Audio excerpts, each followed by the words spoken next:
Okay, the issue is people smoking in public areas have been causing problems at a famous restaurant, which is food court in Kuala Lumpur. Secondhand smoking may also lead to environmental pollution, and it is obviously inconvenient for someone who is eating while smelling the smoke.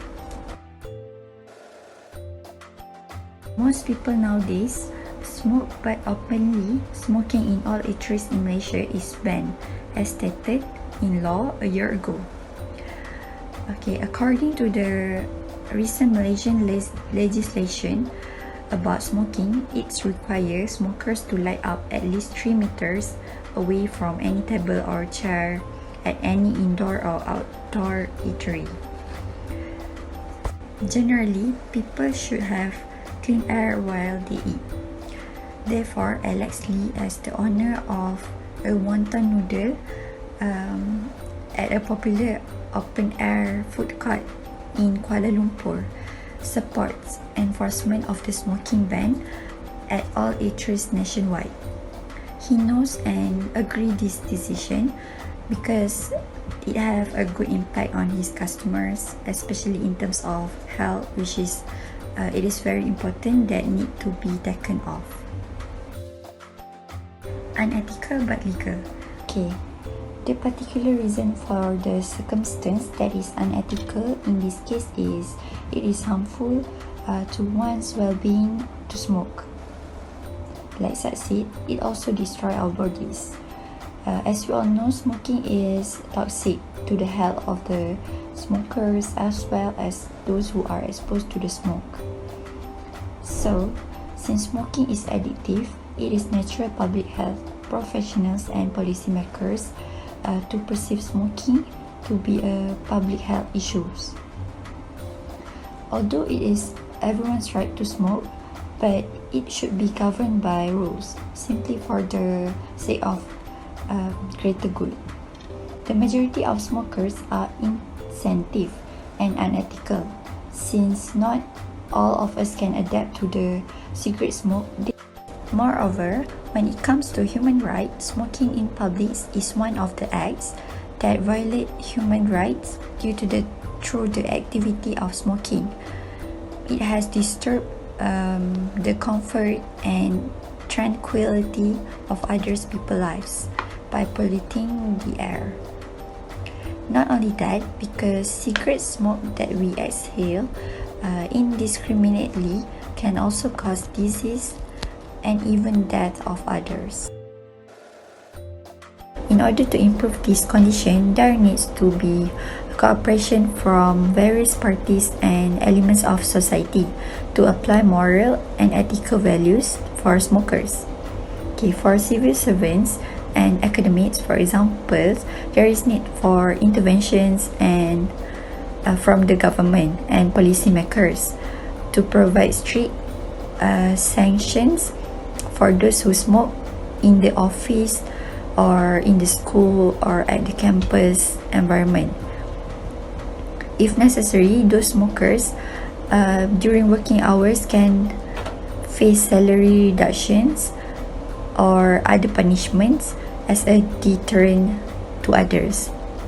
Okay, smokers will be even more ethical in this manner, as they will be able to choose whether or not to smoke, so that we do not have to think being haunted by the cigarettes smoke blowing in the wind.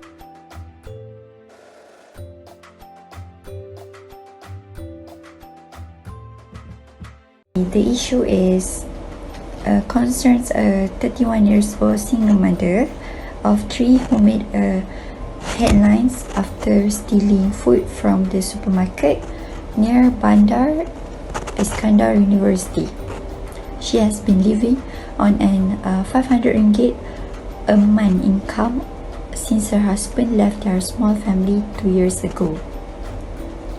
Prior to this, the family only had that much income and salary as a whole. With the school costs of her 3 daughters, which ages 4, 6 and 10, to consider, a significant sum of money must be expended on both of them.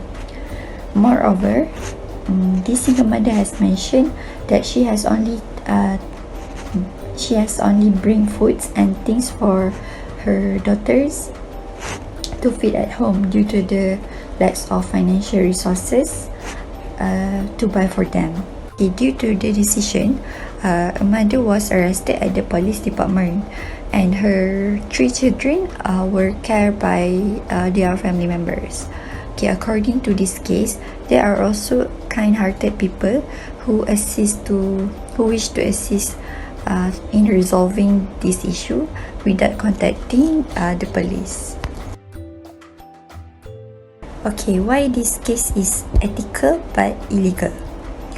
This case is ethical because her children were hungry and they need something to eat in order to survive. In illegal view, stealing is a crime all over the country. It is against the rules either by state or by any other legislative mechanism. Theft is a misdemeanor that can be prosecuted in court. If people have to steal food in order to survive on a socio-economic basis, then the society has a crisis. There should be a way to provide them a basic meal to those people who in needs. So if there is a lawful way to obtain food, so stealing food is unethical. It is a must if you have no other lawful means of obtaining food. However, except in ethical situation, it is illegal. According to the police chief, the lady has no criminal history. She literally tried to provide her kids some food. Generally, stealing is still wrong, although it can be forgiven under certain circumstances. If a moral person steal food when they are hungry, they should always feel guilty about it. Even the most honest person who steal food will always find a way to repay the owner back. Day after day, so many people are put to the test. When conditions get so dire and hopeless that people are willing to sacrifice their life for the necessity of life. The need to survive is strong in all of us. Since this situation is illegal, people should be more conscious of our surrounding in particular. It will almost never be sufficient to steal food in a time boundless. As a person, we should think wisely before act. As a single mother, I believe that she always considered the positive and negative aspect of her life. Perhaps in these situations like this, it is better to, after it is reported to the police, it is better the officers focus on helping the community thrive and prosper rather than only tracking rules and violations. This includes providing food and other necessity to the starving families, as well as accepting contributions. Thus, this will directly improve these conditions. The hungry family will never steal if the authorities help them support their families.